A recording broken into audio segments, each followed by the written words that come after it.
Chapter 7. The light projected on the situation by Mrs. Fisher had the cheerless distinctiveness of a winter dawn.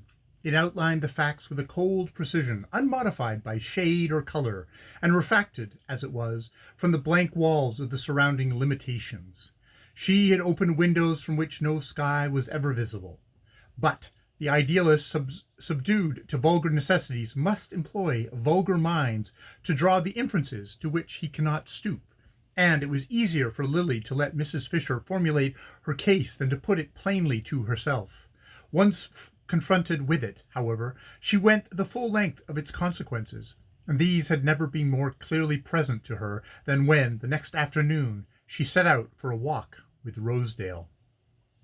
It was one of those still November days when the air is haunted with the light of summer, and something in the lines of the landscape, and in the golden haze which bathed them, recalled to Miss Bart the September afternoon when she had climbed the slopes of Belmont with Selden.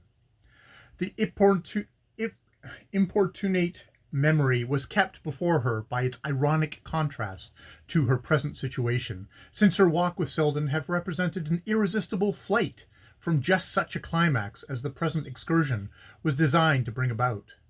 But other memories importuned her also, the recollection of her similar situations, as skilfully led up to, but through some malice of fortune, or her own unsteadiness of purpose, always failing of the intended result.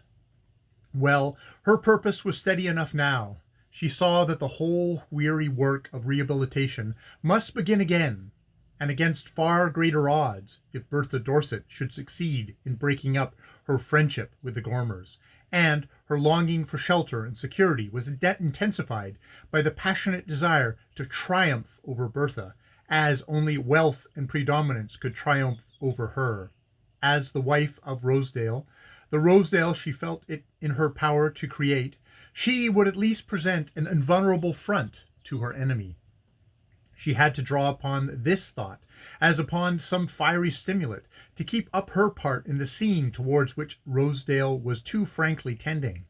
As she walked beside him, shrinking in every nerve from the way in which his look and tone made free of her, yet telling herself that this momentary endurance of his mood was the price she must pay for her ultimate power over him, she tried to calculate the exact point at which concession must turn to resistance, and the price he would have to pay to be made equally clear to him. But his dapper self-confidence seemed impenetrable to such hints, and she had a sense of something hard and self-contained behind the superficial warmth of his manner.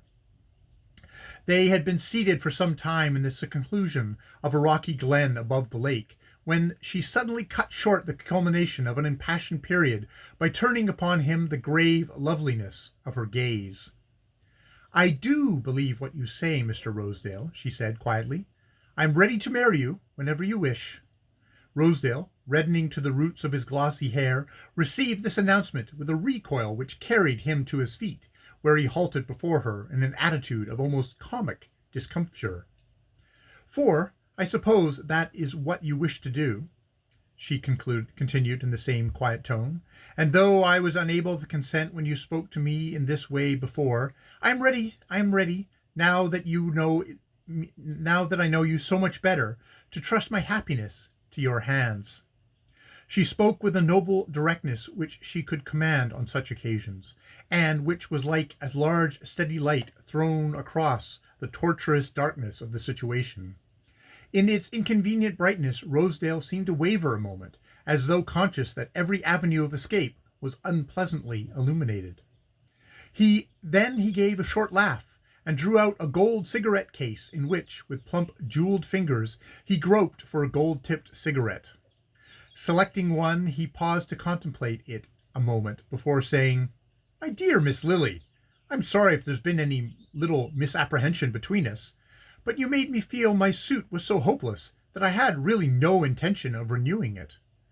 Lily's blood tingled with the grossness of the rebuff, but she checked the first leap of her anger, and said in a tone of gentle dignity, I have no one but myself to blame if I gave you the impression that my decision was final. Her wordplay was always too quick for him, and this reply held him in puzzled silence, while she extended her hand and added, with the faintest inflection of sadness in her voice, "Before we bid each other good-bye, I want to at least thank you for having once thought of me as you did." The touch of her hand, the moving softness of her look, the thrilled a vulnerable fibre in Rosedale. It was her exquisite inaccessibleness, the sense of distance she could convey without a hint of disdain, that made it most difficult for him to give her up. "Why do you talk of saying good-bye? Ain't we going to be good friends all the same?" he urged, without releasing her hand. She drew it away quietly. "What is your idea of being good friends?" she returned with a slight smile. "Making love to me without asking me to marry you?" Rosedale laughed with a recovered sense of ease. "Well, that's about the size of it, I suppose. I can't help make love to you. I don't see how any man could. But I don't mean to ask you to marry me as long as I can keep out of it." She continued to smile. "I like your frankness, but I am afraid our friendship can hardly continue on those terms." She turned away, as though to mark that its final term had in fact been reached, and he followed her for a few steps with a baffled sense of her having, after all, kept the game in her own hands. "Miss Lily," he began impulsively, but she walked on without seeming to hear him. He overtook her in a few quick strides and laid an entreating hand on her arm. "Miss Lily, don't hurry away like that. You're beastly hard on a fellow, but if you don't mind speaking the truth, I don't see why you shouldn't allow me to do the same." She had paused a moment with raised brows, drawing away instinctively from his touch, though she made no effort to evade his words. "I was under the impression," she rejoined, "that you had done so without waiting for my permission." "Well, why shouldn't you hear my reasons for doing it, then? We're neither of us such new hands that a little plain speaking is going to hurt us. I'm all broken up on you. There's nothing new in that. I'm more in love with you than I was this time last year. But I got to face the fact that the situation has changed." She continued to confront him with the same air of ironic composure. "You mean to say I'm not as desirable a match as you thought me?" "Yes, that's what I do mean," he answered resolutely. "I won't go into what's happened. I don't believe the stories about you. I don't want to believe them. But they're there, and my not believing them ain't going to alter the situation." She flushed to her temples, but the extremity of her need checked the retort on her lip, and she continued to face him composedly. "If they are not true," she said, "doesn't that alter the situation?"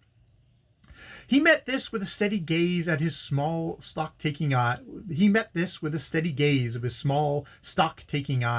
which made her feel herself no more than some superfine human merchandise. "I believe it does in novels, but I'm not certain it don't in real life. You know that as well as I do, if we're speaking the truth. Let's speak the whole truth. Last year I was wild to marry you, and you wouldn't look at me. This year, well, you appear to be willing. Now, what has changed in the interval? Your situation, that's all. Then you thought you could do better. Now, you think you can?" She broke from her ironically. "Why, yes, I do. In one way, that is." He stood before her, his hands in his pockets, his chest sturdily expanded under its vivid waistcoat. "It's this way, you see. I've had a pretty steady grind of it these last years, working up my social position. Think it's funny I should say that? Why should I mind saying I want to get into society? A man ain't ashamed to say he wants to own a racing stable or a picture gallery. Well, a taste for society's just another kind of hobby. Perhaps I want to get even with some of the people who cold-shouldered me last year. Put it that way, it sounds better. Anyhow, I want to have the run of the best houses, and I'm getting it too, little by little. But I know the quickest way to queer yourself with the right people is to be seen with the wrong ones, and that's the reason I want to avoid mistakes." Miss Bart continued to stand before him in silence that might have expressed either mockery or half-reluctant respect for his candor, and after a moment's pause he went on. "There it is, you see. I'm more in love with you than ever, but if I married you now I'd queer myself for good and all, and everything I've worked for all these years would be wasted." She received this with a look from which all tinge of resentment had faded. After the tissue of social falsehoods in which she had so long moved, it was refreshing to step into the open daylight of an avowed expediency. "I understand you," she said. "A year ago I should have been of use to you, and now I should be an encumbrance, and I like you for telling me quite so honestly." She extended her hand with a smile. Again the gesture had a disturbing effect upon Mr. Rosedale's self-command. "By George, you're a dead game sport, you are!" he exclaimed, and as she began once more to move away, he broke out suddenly, "Miss Lily, stop! You know I don't believe those stories. I believe that they were all got up by a woman who didn't hesitate to sacrifice you to her own convenience." Lily drew away with a movement of quick disdain. It was easier to endure his insolence than his commiseration.